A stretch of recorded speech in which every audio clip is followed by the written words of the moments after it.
Gracias por la oportunidad. Bueno, Marcelo, viste que cuando se trata de algún tema relacionado con UPM, sos siempre el referente, digamos, ¿no? Porque sabemos que tú vas siguiendo toda esta historia desde hace muchísimos años, el que realizó una denuncia muy importante, inclusive frente al mismo ministro Rossi y otros miembros del gobierno, y bueno, ha seguido en este camino, en este derrotero, ya a esta altura por unos años, ¿verdad? Sí, hace años que estamos en esto, siempre luchando en defensa de la soberanía del país, porque sin soberanía, sin independencia, sin el cuidado del medio ambiente y de los recursos naturales, el país se torna inviable. Entonces son esos los motivos, a grosso modo, por el cual estamos luchando contra este proyecto que es UPM2. Exacto. Sé que bueno, has estado tratando de tener algún diálogo, alguna comunicación con el nuevo presidente electo y algún miembro de ese gabinete, ahora últimamente, y bueno, en realidad no fuiste recibido, ¿verdad? Sí, el día 6 de diciembre estuve en la sede de Luis Lacalle Pou, el presidente electo, que como hemos hecho a lo largo del tiempo, digo, hace más de 10 años que nosotros nos vinculamos con los gobiernos, tanto así con el gobierno de Mujica como posteriormente con el gobierno de Vázquez, el segundo mandato de Vázquez, por lo que todos estos proyectos, en su momento fue Aratirí, después fue la regasificadora, después fueron distintas mineras que se querían instalar, por ejemplo, una en Suárez, por lo que son el uso de los agrotóxicos, toda la sojización. Bueno, nosotros siempre nos estuvimos vinculando con los gobiernos, realizando un trabajo militante, activista, acercándoles documentos, acercándoles evidencias de distintas consecuencias que tienen estos proyectos, y fue eso lo que quisimos hacer el 6 de diciembre de este año, hace muy poquito, con el resultado a la vista del presidente electo, que era Luis Lacalle Pou. Quisimos comenzar un diálogo acercándole distintos documentos, y bueno, fue así que nos apersonamos en la sede de Lacalle Pou y le llevamos 4 documentos. Una carta personal dirigida al presidente, donde se detallaba por qué estábamos ahí, cuáles eran las razones. Una carta que escribió el Movimiento Ciudadano UPM2 No, donde se le también dan razones para que el presidente opte por rescindir el contrato con UPM, y luego 2 documentos muy importantes, que son uno que confeccionó la Cátedra de Urbanismo de la Facultad de Arquitectura, donde da un pormenorizado análisis de todo lo que son las consecuencias del proyecto del ferrocarril central, que es el tren de UPM, y un cuarto documento que presenté en la Secretaría de Luis Lacalle Pou, que es el informe que luego de 1 año y medio surgió del Instituto Nacional de Derechos Humanos, en función de las denuncias que los 37.500 afectados por el tren de UPM, o sea, por lo que será el tren de UPM, pero en sí por la obra, le realizó el instituto, y luego el instituto comenzó todo un procedimiento que derivó en la confección de este informe. Es un informe muy vasto, muy pormenorizado de todas las consecuencias que va a traer. Y bueno, entonces yo lo que fui a hacer fue a presentarle estos 4 documentos y a solicitar, por supuesto, que se me otorgara una fecha para tener una reunión personal con el presidente. La respuesta ese día, el 6 de enero, si bien me tomaron los documentos, me lo firmó la secretaria personal del presidente electo, se me contestó que en el momento el presidente electo no me iba a recibir, no me iban a dar ni siquiera una fecha para poder entablar este diálogo, porque el presidente no estaba dando fechas de reunión a nadie.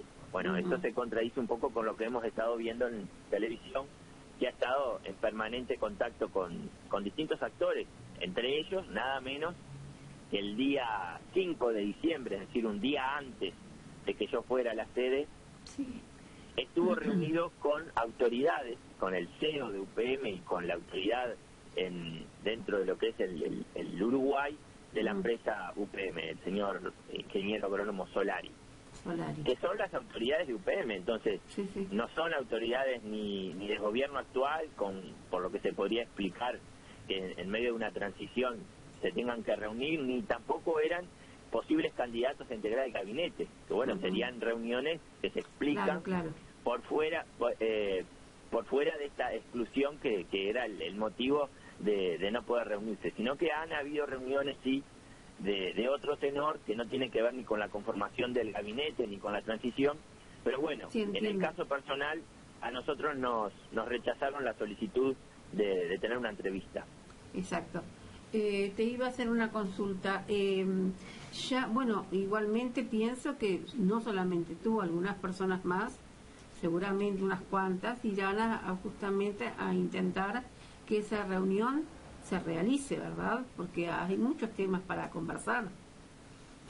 Bueno, sí, por supuesto. Nosotros, eso fue un primer intento, un primer acercamiento de como dije yo en un video que grabé para contar a la ciudadanía que había estado ahí solicitando la reunión, y le contaba los motivos a la gente que me sigue. Bueno, fue un primer intento porque nosotros queremos tener un activismo responsable, un activismo que respete la democracia, que respete las formas, y por tanto lo que queremos es tener un diálogo lo más cordial posible, y no comenzar de un momento a otro a hacer acciones militantes de protesta sin tener primero un proceso de diálogo. Por supuesto. Es decir, nosotros no desconocemos que Luis Lacalle Pou está al tanto de absolutamente todo lo que es el contrato ROU-UPM. Lo que nosotros queremos sí hacer, más allá de que el presidente electo esté en conocimiento de lo que es el contrato, queremos hacerle llegar la voz de los militantes, de los activistas que estamos involucrados desde hace mucho tiempo en torno a este tema, con preocupación, porque realmente es nefasta las consecuencias, la herencia que están heredando del gobierno actual, el gobierno entrante, en cuanto al contrato ROU-UPM. Y eso lo sabe Lacalle Pou. Ahora, es muy necesario e importante que el gobierno, más allá de tener en cuenta el contrato, que lo conozca, que lo estén ratificando, tener en cuenta la voz del pueblo, del soberano, porque son quienes los han puesto en ese cargo. Entonces, cuando hay una carta magna, la Constitución, que está siendo avasallada, que está siendo menospreciada, desconocida, cuando hay constitucionalistas, como ser, por ejemplo, el doctor Eduardo Luz, que llamativamente es integrante de la coalición que lidera Lacalle Pou, porque es integrante de uno de esos 5 partidos que conformó la coalición, y surgió electo diputado. Exactamente. Entonces, cuando una voz como la del doctor Luz está denunciando desde hace casi 2 años, un año y 8 meses más o menos, que está denunciando a través de esos 35 audios que grabó, que el contrato es inconstitucional, que avasalla los derechos humanos, que es ruinoso, que no es conveniente para el medio ambiente ni para la soberanía nacional, que entrega los recursos naturales, que pone en segundo, en 10º plano, todo lo que es el bienestar de la gente en función del enriquecimiento de una empresa, porque no le genera riquezas al Uruguay, porque están exonerados porque están ubicados en zona franca y están exonerados de todo tributo, a diferencia de lo que ocurre con las demás empresas. Bueno, frente a este escenario, más allá de que Lacalle Pou pueda conocer y sus asesores puedan conocer el contenido del contrato, creo que es siempre fundamental que el pueblo no se quede al margen y que le haga hacer llegar al gobierno que esté actuando las necesidades, las impresiones, las urgencias que estamos viendo nosotros en el día a día frente a todas las consecuencias del contrato. Algunas consecuencias que son tácticas y otras que son explícitas del contrato. Por ejemplo, si tú querés, yo te empiezo a hablar de cosas que ya, aún sin ni siquiera empezar el fuerte de la obra, ya se están viviendo, vamos a decir. ¿Vos me podrías estar hablando del tema del agua? sería uno de los Perdón, puntos. repetime la pregunta. Si tú de repente en ese momento te estás refiriendo al tema del agua. Exacto, por ejemplo, esa es una de las grandes consecuencias, sí. que este contrato, este proyecto de UPM, agrava seriamente lo que ya es un deterioro importante que tiene la calidad del agua en el Uruguay. Los cauces hídricos están contaminados, hay una proliferación de las cianobacterias, eso se ve incluso en las playas de Montevideo, ni que hablar que se ve en los ríos y en los arroyos del interior de la República. Entonces, un país que está basado fuertemente en la producción agraria, pero también en los servicios que realiza la industria sin chimeneas, que es el turismo, bueno, fundamentalmente nosotros debemos cuidar el agua porque es un bien necesario, esencial para la vida, es un recurso vital que sin agua no podemos vivir con calidad de vida. No podemos vivir, pero mucho menos si el agua que ingerimos es contaminada. Ahora, si lo quisiéramos evaluar, lo que son los impactos de la contaminación del agua económicamente, es decir, bajo una mirada economicista, es absolutamente ruinoso contaminar el agua, porque está atentando contra la temporada turística, con todo lo que es el turismo, se ve afectado. Si las playas están contaminadas, si están con cianobacterias, el turismo sufre ese impacto. Obviamente. Otra consecuencia que podemos ver, por ejemplo, con todo lo que es el arribo de UPM, ustedes saben que están muy próximos a la quebrada de los Cuervos, no sé exactamente Río Branco a cuántos kilómetros está de la quebrada de los Cuervos, pero en este momento se está dando toda una pugna 110 kilómetros entre UPM y la Dinama, porque la Dinama está declarando una extensión de la zona protegida de la quebrada de los Cuervos, y UPM se está poniendo de punta con este tema, no quieren que se dé esta extensión de la zona protegida, porque planeaban forestar en el entorno de la quebrada de los Cuervos, es decir, planean forestar en esa parte que la Dinama pretendía extender de la quebrada de los Cuervos. O sea, ¿qué es la quebrada de los Cuervos? Y bueno, además de ser, desde el punto de vista medioambiental, una de las grandes reservas que nos van quedando, una de las pocas zonas protegidas de gran extensión que tiene el Uruguay, es un atractivo turístico fundamental que tiene el interior del país, que es uno de los grandes atractivos para generar turismo. Y bueno, entonces siempre hay que estar haciendo estos ejercicios de contrarrestar y contraponer una realidad y otra. Cuando nos hablan de que a UPM hay que decirle que sí porque va a generar desarrollo, porque va a generar progreso y fuentes de empleo. Bueno, pero nosotros de una vez por todas queremos que nos sentemos y que le expliquen a la gente, tal vez en debates televisivos, cuáles son los empleos que generan, y también tendremos que hablar de cuáles son los empleos que se atentan, contra los que se atentan, porque se sube, por ejemplo, un llamado para las obras del tren del ferrocarril en Durazno. Hubo más de 20.000 inscriptos. ¿Saben a cuántos llamaron de esos 20.000? A 9. Hasta entonces llamaron solamente a 9. Ahora, si está el inminente aumento de la cota de 80 a 81 en el Río Negro, porque una de las cláusulas que tiene el contrato, una de las grandes horrendas cláusulas que tiene el contrato, es el aumento de la cota 80-81. ¿Por qué? Porque Uruguay le otorgó el dominio del Río Negro a la empresa UPM. Pierde Uruguay, pierde Uruguay su control sobre el río en este momento, ¿no? Exacto, Uruguay ya no va a obtener el dominio, el control, el cuidado del Río Negro, sino que va a estar bajo el dominio de la empresa UPM. Fíjense en lo que estamos hablando, que una empresa va a dominar, va a decidir sobre si el río sube o baja el caudal en función de las necesidades que tenga la industria de la planta de celulosa.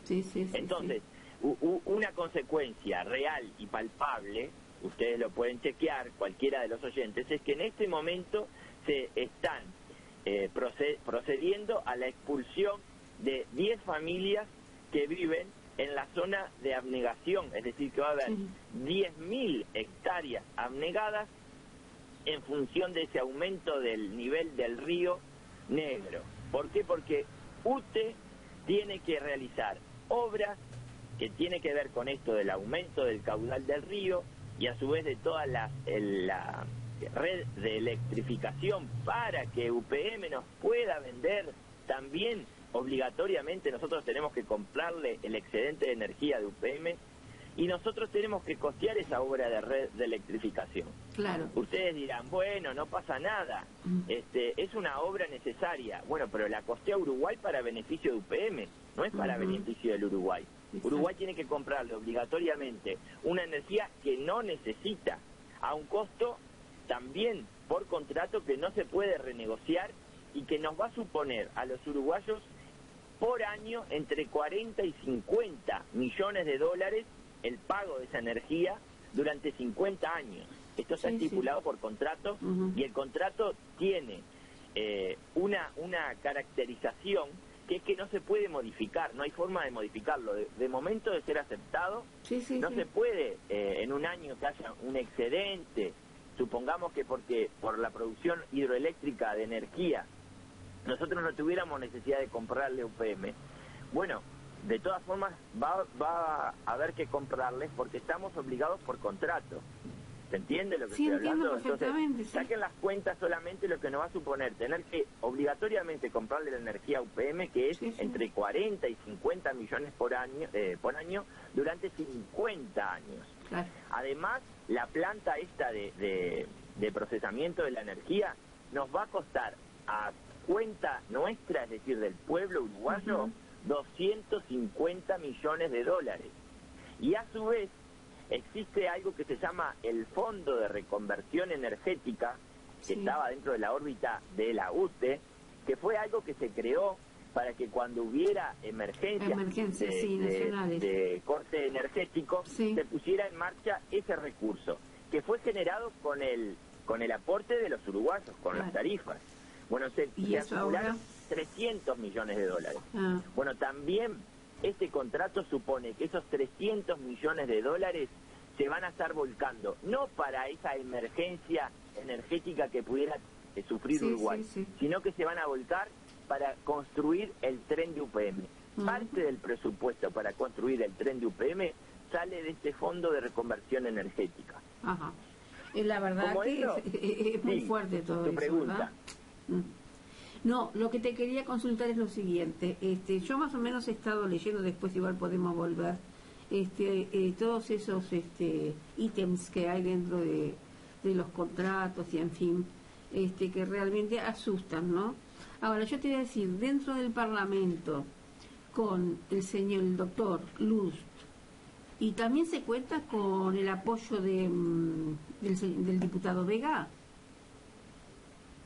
Si Vega lo apoya, sí, se apoya la posición de ustedes. Yo le voy a contar una interna. Contame. Hace unos días Vega, el diputado electo Vega por el partido ecologista radical intransigente, el PERI, surgió electo. Bueno, es uno de los que nosotros esperaríamos tenga mayor incidencia en este tema, porque bueno, surgió electo por ser ecologista y por estar en oposición a este contrato. La enorme mayoría de esos 33.000 votos que recibió, los recibió por estar posicionado en contra de la instalación de UPM. Entonces, pasó que hubo una entrevista en Desayunos Informales, que es un programa de Canal 12, y él no dijo ni una palabra respecto al contrato ROUPM, no, ninguna manifestación de estar posicionado en contra, ni de las afectaciones, absolutamente nada. Entonces yo hice una publicación en mi Facebook, fíjese, hice una publicación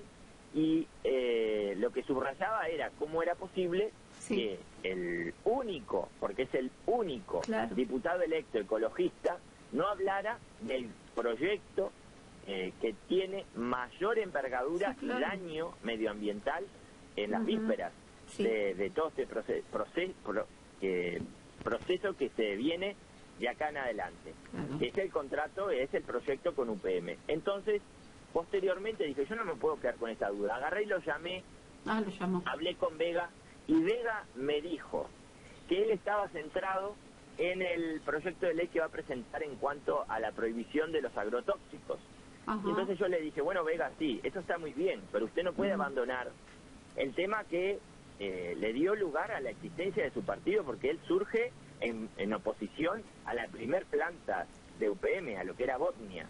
Y durante todos estos años él fue uno de los contrarios a la instalación. Ahora era llamativo que una vez que surge electo abandonara el tema. Él me explicó que él no se mencionó a UPM en ese programa porque ocupó el tiempo en hablar de los agrotóxicos. Quedó comprometido que él va a seguir batallando contra el tema, y bueno, ahora lo que resta, en función de ese compromiso que tuvo conmigo y que lo tuvo fundamentalmente con toda la gente, que lo votó, ¿no? Claro. Es que, bueno, verlo actuar. Cuando lo veamos actuar, podemos juzgarlo, mientras le vamos a dar el beneficio de la duda. Por supuesto, me parece correcto. Otra pregunta que le quiero hacer, Marcelo, con respecto a la fábrica de UPM en Francia, ¿qué es lo que está sucediendo allí?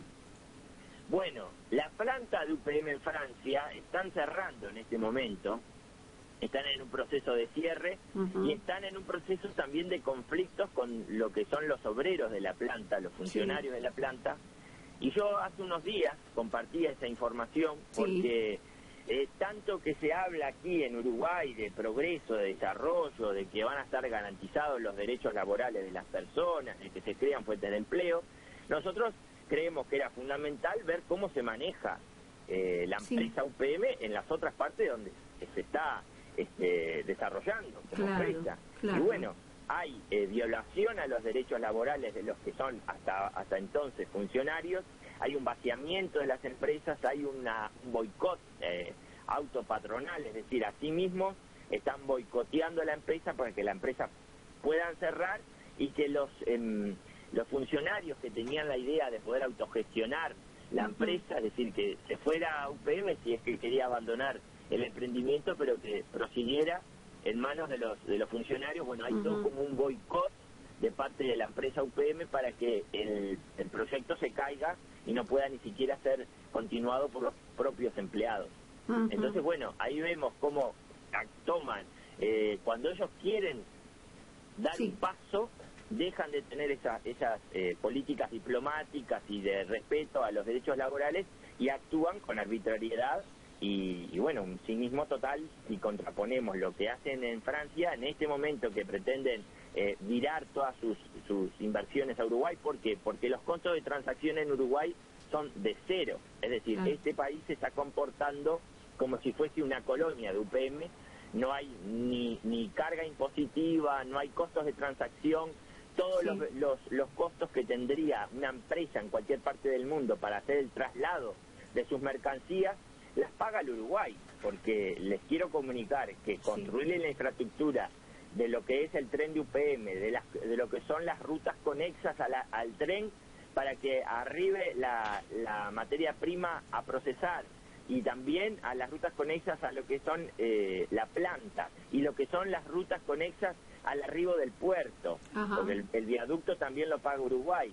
Lo que es tener que construir un puerto nuevo, porque el que existía, 9 hectáreas de nuestro puerto de Montevideo, se lo regalamos a UPM, entonces nos quedamos sin puerto y tenemos que hacernos un puerto nuevo, es decir, que le regalamos un puerto a UPM. Bueno, todo esto en otras partes del mundo no existe. Y es por eso que UPM cierra sus plantas en Francia, porque tienen costos de transacción más altos, es decir, que producir y que llevar a cabo su negocio le cuesta un dinerillo razonable, pero que si se le compara con lo que le cuesta en Uruguay, obviamente en Uruguay le conviene, porque en Uruguay no le estamos cobrando nada, es todo un regalo y es todo a fuerza del bolsillo del uruguayo. Te voy a hacer otra consulta de algo que alguien publicó en tu Facebook, que a mí la verdad te hacen una pregunta o ponen sobre la mesa un cuestionamiento, que a mí la verdad me resultó increíble, escalofriante, te voy a decir, porque estamos hablando de algo, que la madera quemada es más barata, ¿verdad? Porque solo sirve para trituración. Bueno, a mí eso realmente me dio pánico, porque estoy pensando en verano, estoy pensando en incendios forestales, y me está asustando realmente, porque si hay una conveniencia económica, no sé si la hay. Es algo que ponen sobre el tapete para que todos nosotros de repente pensemos un poco, ¿no? ¿Esto puede ser, Marcelo? Sí, es así eso. Y por ejemplo, aparte de esto que tú decís, está ocurriendo que están trayendo más de 100 camiones diarios de troncos de Argentina. Ajá. Sin ningún tipo de control, sin ningún tipo de costos, es decir, que no hay costos aduaneros para que se traiga la madera de Argentina. Entonces, fíjense que nosotros no solamente vamos a tener que soportar la industrialización, los costos ambientales de industrializar la madera que sale del territorio uruguayo, sino que ahora vamos a tener que también soportar los costos de industrializar la madera que viene de Argentina. Sí. ¿Se entiende? Entonces, claro, digo, es el contrato, el proyecto, la instalación de UPM, visualizarlo como que es progreso, cuando a todas las luces se encienden luces rojas que son de alerta, de pérdidas, de ruina, de deterioro ambiental, de endeudamiento al país, de acrecentar el déficit fiscal, de aumentar los costos de vida, porque digo, ¿cómo creen que se van a financiar estas obras? Los préstamos, ¿cómo se van a pagar? Los préstamos que adquiere el Uruguay para pagar todos estos caprichos de obras millonarias que le exige UPM a Uruguay. Se van a pagar con altos costos de combustible, con altos costos de tarifas, con aumento del dólar, como estaban diciendo ayer, uno de los grandes popes de la economía nacional decía que para aumentar los empleos iba a tener que aumentar el dólar porque eso iba a beneficiar a los exportadores y entonces iba a atraer a nuevas inversiones y entonces iban a generarse nuevos empleos. Bueno, esta es la lógica diabólica que se viene. Esa es la lógica diabólica que se viene, poner al país de rodillas a las multinacionales con el pretexto de que se van a generar mejoras para el Uruguay, crecimiento económico, digo, pero el crecimiento se puede dar, porque crecer el PBI crecerá. Ahora, si cuando nosotros nos crece el PBI crece en función de lo que sale por las zonas francas, es decir, que es una zona libre de tributos, que no deja nada, el crecimiento del PBI se da, pero no hay ninguna mejora para el uruguayo. Es decir, para el pueblo no hay mejoras, no hay. Digo, porque si crece el PBI, pero crece desde lo que se exporta dentro de una zona franca, ese crecimiento es imposible verlo cristalizado luego en políticas que beneficien al uruguayo, porque las ganancias se las lleva quien es el dueño de la zona franca. Claro. ¿Se entiende? Hay un renunciamiento a poder tributarles algo a quienes hacen uso del agua, de la tierra, de los servicios que le genera Uruguay a esa empresa. Luego no hay un rédito para el país.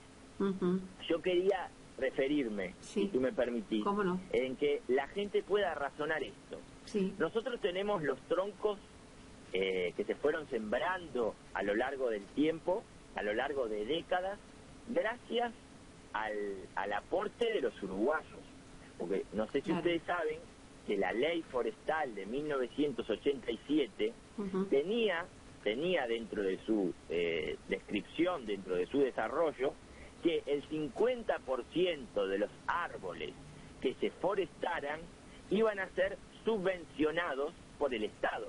Es decir, que si un productor forestal plantaba 100 hectáreas, 50 hectáreas las pagaba el país, el Estado, es decir, el pueblo.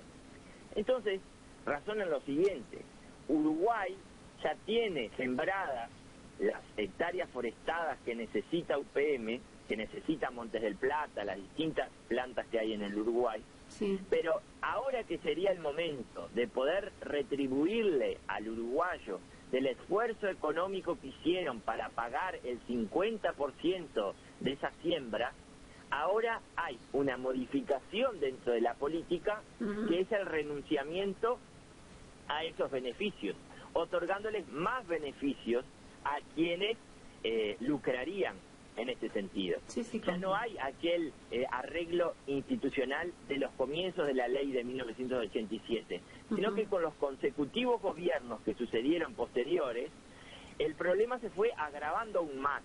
Y cuando transcurrieron los años y los árboles crecieron y era el momento para poder tener el beneficio de aquella inversión, ahora está el renunciamiento total a ese beneficio y es el regalo absoluto de todas esas ganancias que podrían ser retribuidas al pueblo en mejoras de infraestructura para el pueblo, en creación de viviendas para el pueblo, en mejoras de la educación, en mejoras de la salud.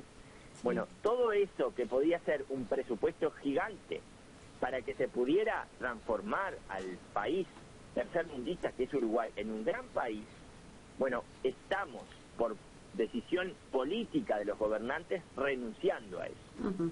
Eso es como si yo lo comparara con lo que hizo Finlandia a través de la creación de los teléfonos Nokia.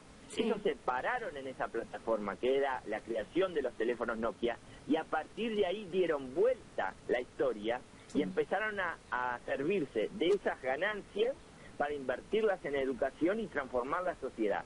Ahora nosotros hicimos lo inverso. Una vez que descubrimos el cómo generar las riquezas, en vez de invertir la suerte a favor del Uruguay, la invertimos a favor de las empresas multinacionales. No sé si se está quedando claro el razonamiento. Yo lo que estoy diciendo es, los troncos están en Uruguay. Esa amenaza continua que existe por parte de los políticos que nos quieren convencer a nosotros de que no hay otro camino que regalarles todo para que se instalen en Uruguay. Es una mentira, porque los troncos están en Uruguay, no están en otra parte del mundo. Es decir, si se fuera UPM, los troncos siguen estando en Uruguay. Es una materia prima instalada en este territorio, el cual el Uruguay no tendría que tener otra posibilidad lógica y racional que sacarle provecho y no de regalar ese recurso natural instalado luego de mucho sacrificio que hizo el pueblo uruguayo para plantarlo, y a su vez deteriorando el recurso vital que es el agua. O sea que nosotros estamos empobreciendo la tierra, destruyendo el recurso vital que es el agua para el enriquecimiento puro de una multinacional. Al Uruguay no le deja nada positivo, le deja deuda, le deja, como decía, déficit fiscal acrecentado, deuda nacional acrecentada, un costo más alto aún de vida que el que tenemos. Entonces yo le preguntaría a la gente que está a favor, porque seguramente nos están escuchando algunas personas que están a favor de este proyecto, ¿cuáles son los beneficios? Los puntos positivos, las promesas de los empleos no pueden ser un motivo para decirle que sí a UPM, porque es irrisoria la cantidad de empleos que genera, y eso lo pueden ver de forma palpable, es decir, está la evidencia, porque ya tenemos plantas de celulosa. Está la planta de Bosnia, la UPM1, y está Montes del Plata en Conchillas, y entre ambas empresas no generan más de 300 fuentes de empleo. Exactamente. Marcelo, la última pregunta, pero no me da más el tiempo. La última pregunta, ¿se pudo terminar ya el documental que se iba haciendo en distintas etapas? La parte 3 del documental justamente, que era Pastera Próxima, la protesta. ¿Esto ya se ha terminado? ¿Ya se puede ver en la web o no? Lo que se va pudiendo ver son adelantos, son capítulos que luego van a conformar el documental que Richie Machado se llama el productor, es un gran productor, un talento nacional que tenemos que hace realmente documentales espectaculares. Bueno, él va por el tercer capítulo, tú bien decís que el tercero se titula La protesta. Y está en eso, está en el tercer capítulo. En este momento están tratando de conseguir fondos para llevarlo a cabo el documental, que realmente promete muchísimo y que va a ser de gran ayuda para poder denunciar a nivel nacional y también a nivel internacional lo que es esta entrega del país. Sí, en el documental es muy interesante. Hay imágenes que son realmente tremendas. Se ve inclusive el presidente electo se ve haciendo una nota diciendo que eso lo había dicho antes de las internas, que no lo estaba diciendo ahora, o sea que como ha cambiado un poco de parecer. Se ven ríos con cianobacterias y lagunas, y como tú decías, peces muertos se han recogido por muchos lados. El cambio climático que está horrorosamente perjudicando al país. O sea que en realidad hay que protestar, ¿verdad? Sí, claro, hay que seguir. Hay que seguir. Nosotros le damos a la gente la palabra, el compromiso de que vamos a seguir así, estemos en soledad, vamos a seguir porque es un compromiso que tenemos con nosotros mismos. Perfecto. Es una cuestión que va más allá de los apoyos que recibamos. Nosotros estamos comprometidos con nosotros mismos en seguir defendiendo al país. Nos encantaría tener mucha gente al lado nuestro, o sea, a la par, luchando con nosotros por defender al país, que es defender el futuro de ustedes, de sus hijos, de sus nietos, porque un país que está sometido por las multinacionales, con contratos leoninos que inviabilizan poder hacer reformas a futuro, porque de hacerlo contraeríamos demandas internacionales. Digo, Tremendas. No es un país que pueda vislumbrarse con posibilidades de buen futuro.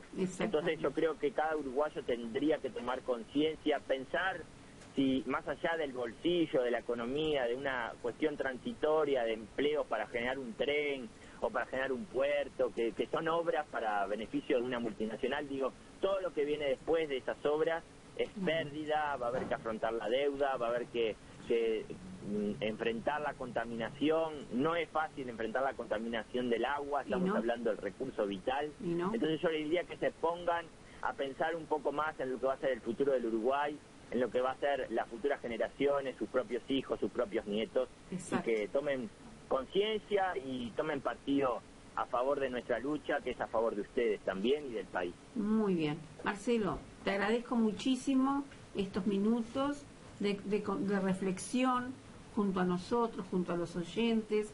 Esto es aportar un granito de arena, pues nosotros escuchamos discursos muchas veces de los políticos o de las personas interesadas en estos proyectos, pero tenemos que reflexionar, ¿verdad?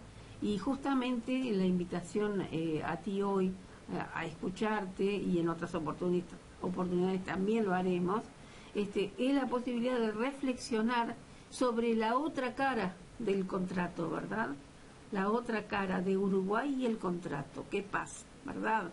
Marcelo, muchísimas gracias, muy amable. Muchísimas gracias a ustedes, Magdalena, y estoy a las órdenes. Igualmente, Marcelo, muchísimas gracias.